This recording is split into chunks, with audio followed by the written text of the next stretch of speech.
What's up YouTube? This is Russ from Russell's Reef coming to you with episode 21 of the Waterbox 70.3 build. This episode we have some bad news. I ended up losing just about all of my acroporas this last week. So this episode we're going to go over what went wrong and what I'm going to do to try to fix it. Let's take a look. So here's the tank about a month and a half ago. Everything was doing pretty good. I did have a pretty big algae outbreak. I was dealing with dinoflagellates again. What had happened is when I treated for the black bugs, I kept running my GFO and actually bottomed out my phosphates. So I got dinos again. So then I was dealing with that. I tried to up my nutrients and then had a huge hair algae outbreak. So that's why the tank looks a little dirty and has a lot of algae, but still everything was looking pretty good. All my SPS were pretty much colored up and the tank was doing good. It was around this time I noticed I had a little bit of bryopsis, and I've never really had bryopsis before, but I've heard horror stories, so I really wanted to take care of it as quickly as possible. In hindsight, that was definitely a dumb move. I should have just gone natural and just waited out, manually removed and taken my time. But instead, I decided to dose my tank with fluconazole. I used FLUX RX, and I actually dosed it while my wife was 9 months pregnant, about a couple days before she was going into labor. So what happened was I dosed the fluconazole product, and then the next day my wife went into labor and I was off to the hospital. So I wasn't able to really monitor what was going on with the tank after dosing it. But by the time I came home with my healthy baby, I had noticed that a couple of my acroporas had started to STN, and a couple of them weren't looking very good.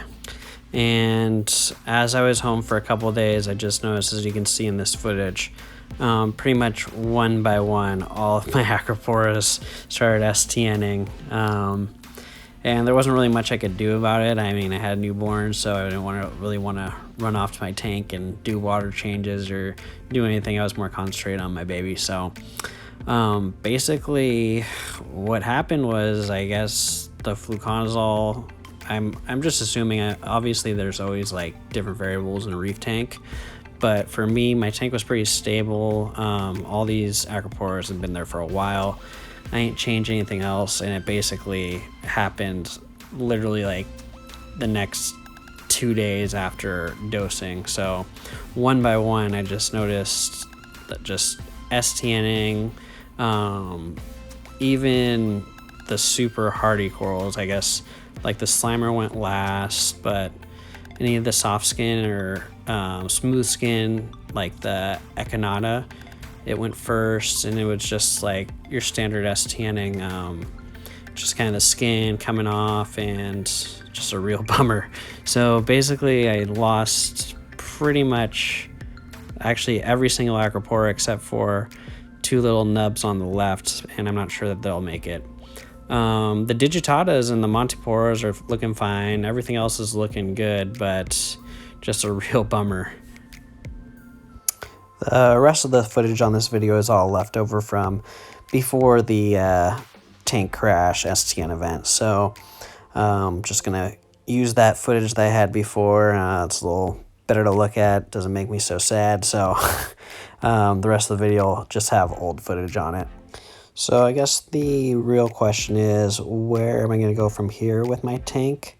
I can't really decide yet. I kind of said in the beginning, if anything were to happen with SPS, I would just kind of make it a more low maintenance softy tank. But for me, the SPS is what draws me to the hobby. I love watching them grow, and how they change from a little nub to a giant colony is just what keeps me interested. So basically I'm just gonna take a month. I ordered some polyfilter to help get any of the medication that's left over out of the tank.